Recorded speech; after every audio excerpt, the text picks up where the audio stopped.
ጸጋና ክብሩን ያወርስልን። የመደምደሚያው ዘማሪ እስጢፋኖስ አለ፣ እሱን ደግሞ ያቀርብልናል።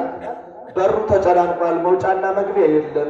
የኪዳነ ምሕረት ልጆች ያለብሽ ተብላ ውጭ ሀገር ሄዳ በዕለተ ቀኗ ጥር 16 2017 ዓመተ ምህረት ወደ ኦፕሬሽን ገብታ ኦፕሬሽን ሕክምናው በሰላምና በተሳካ ሁኔታ ተሰርቶ አሁን እሷ እዚህ ጧፍ እያበራች እየዘመረች ትገኛለች።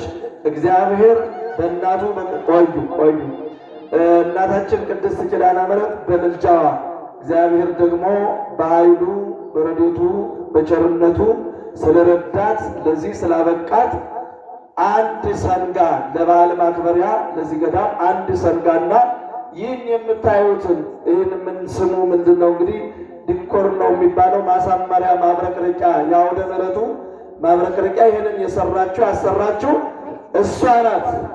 እግዚአብሔርን አመስግኑት፣ እልል በሉላት።